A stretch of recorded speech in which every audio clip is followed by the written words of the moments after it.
Welcome in. Let's get to work. The fastest growing sports spectacular. It's the Big E Sports Show. Your 1 hour comprehensive expose of all things in the sports universe. With a focus on some of the biggest sports icons on the planet. Now, here's your host, the one and only award-winning Elissa Walker Campbell.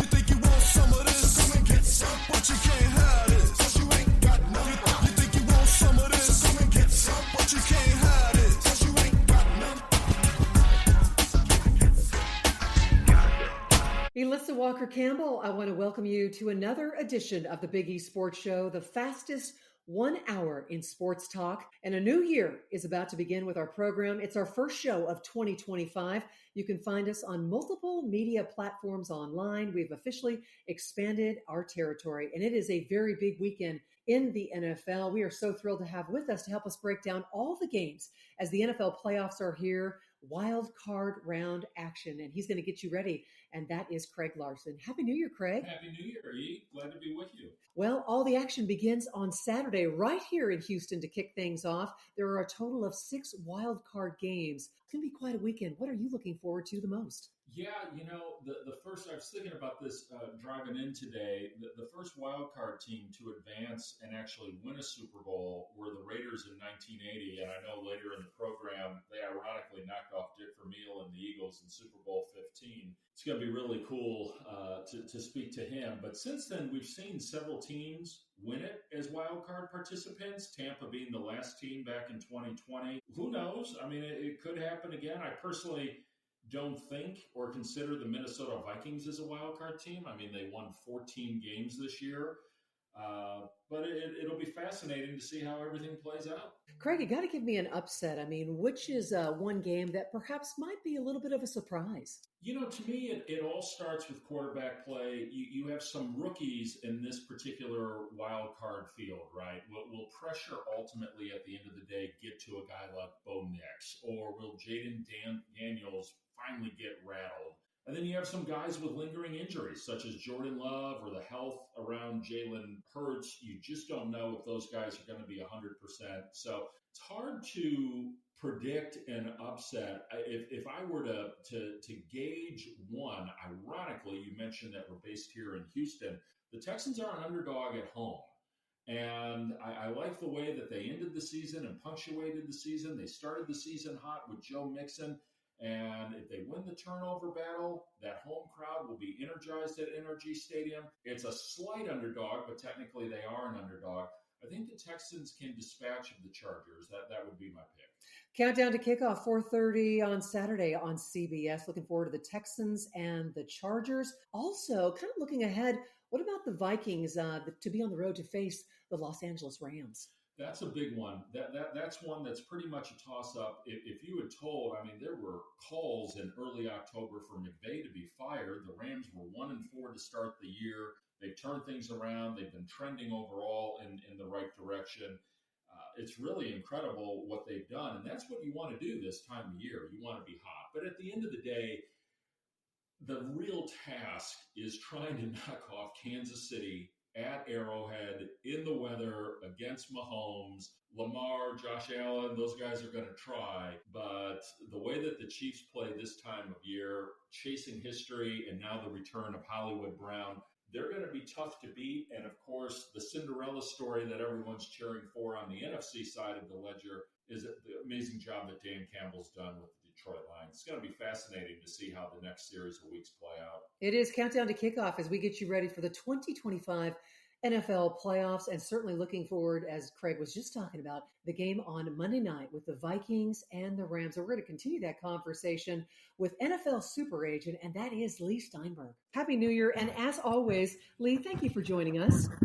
It's my pleasure, Elissa. Well, before we preview this weekend's matchup, certainly our thoughts and prayers are with all of Los Angeles and everyone affected by the devastating fires. It has been heartbreaking to watch the coverage and just its impact on so many. So you guys are in our prayers. How are you doing? We're just fine. I'm in Newport Beach, which is 50 miles south of Pacific Palisades, and the winds have died down today, so that's the good news. They were blowing over everything. It looked like a scene from the tornado in The Wizard of Oz, but It seems to have died down, and we're largely unaffected. What happens is once a year or twice a year, the Santa Ana winds blow in from the desert towards the ocean, and it's dry here, and there's kindling everywhere, and when the winds whip up, it's really hard to contain any kind of fire. The NFL is monitoring these wildfires as the Rams are currently slated to host the Vikings in the NFC wildcard round on Monday night inside SoFi Stadium, located in Inglewood, California. What's the latest? I mean, do you think the game should be moved? No, by then, it's only Thursday, and by the time that Monday rolls around, I would guess that they'll go from zero containment to pretty good containment. The SoFi is still about 10 to 15 miles south of where those fires are burning. And if the issue is air quality, I'm going to guess by then it will have cleared up. Yeah. The NFL playoffs, Leigh, they're finally here. And since we're just talking about the Vikings and the Rams, what are your expectations between these two teams on Monday night? The playoffs are so much a function of who's hot now. Who's healthy now? The regular season doesn't matter anymore. It all comes down to one and done. And so the Rams are really healthy right now. Minnesota did not look very good. I have to expose my bias because I grew up a Ram fan. That's how I fell in love with football. My father used to take us up in the old Coliseum, and you would have needed a Palomar telescope to see the players, but we were there. And so I'm going with an upset with the Rams. Well, what do you think is going to be the key in order for the Rams to make a deep playoff run? I mean, what's going to be that top priority? That their offense has to be clicking. And when they're going with Cooper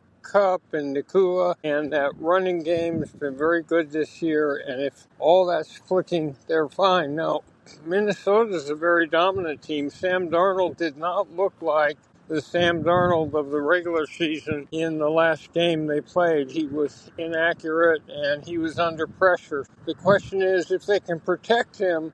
Minnesota is explosive with those wide receivers. If he gets pressured the way he did in the Detroit game, I think that the Rams have a chance. Well, you're so good at evaluating quarterbacks. You think that Sam Darnold can bounce back from that Week 18 debacle in Detroit? And just what's your level of trust that he can find a way to move on and rebound? I think he's shown the ability to resurrect. Now, people say, why did Sam Darnold not make it with the New York Jets and the Carolina Panthers and San Francisco? But football is a very situational game, and he's now in an offense that highlights what he can do. And, arguably they have the best receiving core in football. So I'm going to guess he'll have calmed down and be ready for the challenge. Okay, on Saturday, the playoffs will kick off right here in Houston as the Texans host the Chargers in the wild card this weekend. And the Texans, so interesting. It's been fascinating to watch. 10 wins this season. They started their season off strong, and Joe Mixon was a big reason. What do you think is going to be the key in order for the Texans to get that offense going again? Well, again, you need the running game because that'll set up the quarterback. So watch for that. Can they effectively run the ball? The Chargers have a good defense. They have a couple all-pro players on the line. And watch whether or not Houston can move the ball on the ground. If they can, then that'll set up the passing game and they'll be in business. But Justin Herbert has been playing just about as well as any quarterback in football, and he's a gamer. So I look at the Chargers in that one. What Harbaugh's done in a one-year turnaround is evocative of what Dan Quinn's done, but for new coaches, if you look at Sean Payton in Denver, Dan Quinn in Washington, Harbaugh, they all came into teams.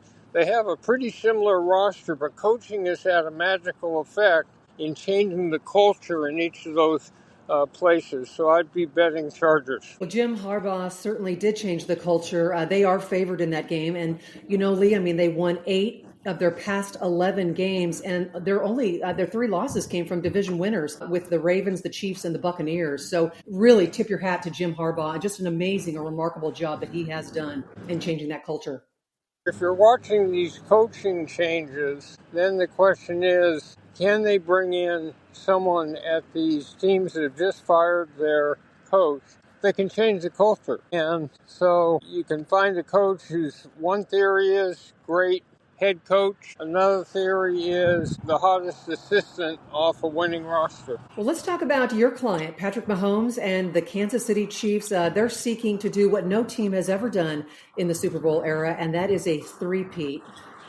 What do you think? What say you? Can they do it? You know, they're the Super Bowl champions, and they have shown an unparalleled ability in critical moments in the middle of adversity to be able to come back and find a way to win. And so until someone beats them, they were 15-1 until they didn't play anyone, and yet all season all we heard was, well, they're not playing up to par.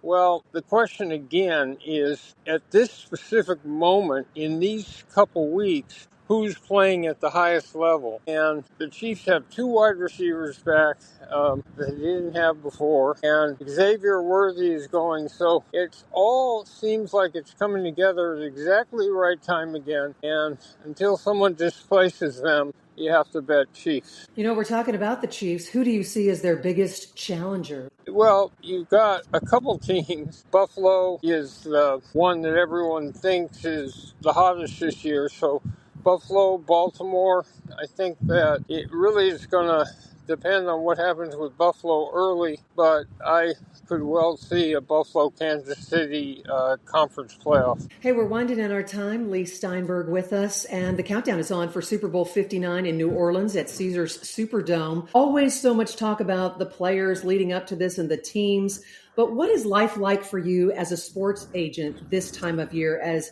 you navigate and get ready for the biggest game? So, first of all, this time of year is where if you have clients who are free agents, you're already thinking about where they could end up and where they could go. But the goal in football is to win the Super Bowl. So the key is that this one event now that was seen by 130 million people last year, which is remarkable, has the ability to create stars. And what happens is if a player dramatically plays, the team wins, they go to the Super Bowl, they win, it will change that player's life forever. Because instead of just being a well-known football player, they cross over into the celebrity-making machine and become a household name. And pro football is so dominant right now in terms of the culture. Last week they revealed that 70 out of the top 100 Nielsen-rated television shows were pro football. Wow. It's not only the most popular sport, Elissa, by 2-1, it's the most popular form of televised entertainment. And so it's dominant. So the players that play well in these playoffs, in games watched by more people, in games with a bigger press corps, end up going on the cover of People magazine, end up on the morning talk shows, and their lives are altered forever. I remember one time we were driving back from the Dallas Cowboys' first win with Troy Aikman, and he and I were in a car, and I said, well, do you realize what just happened? And he said, yes, we won the football game. I said, no, when you entered the game, you were Troy Aikman, good quarterback, and now you're Troy Aikman, name in lights. And we got back to the hotel, and we couldn't even get out of the car. There were so many fans mobbing it. Yeah, life-changing. Well, my final question for you, Leigh, is one of the most sought-after tickets Super Bowl weekend is the Leigh Steinberg Party. And while you are known as a legendary sports agent, a fierce negotiator, and a trusted mentor, you also have a heart for philanthropy. And this party really does bring awareness to your mission and to raise funds for a number of organizations. Pull back the curtain for us. We're going to focus on brain health, and I'm still focusing on the issue. Very soon I'll have a charitable foundation up dealing with concussion. So we have a brain health panel with leading neurologists before the party. And then we give humanitarian awards to a coach, a owner, a player, retired player for the philanthropic things they do off the field. We'll have an e-sport competition to sort of highlight the growth of that.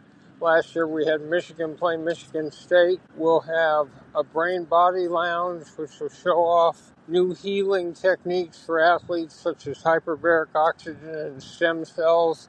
And so it's educational as well. Our charity is the National Urban League, and we're hoping to raise enough money to put a family into the first home they'll ever own. The 2025 NFL playoffs are here. We've been going one-on-one with Leigh Steinberg, NFL super agent. Happy New Year, Leigh. We look forward to connecting before the Super Bowl. You take care. Thank you, Elissa. You bet. Stick around.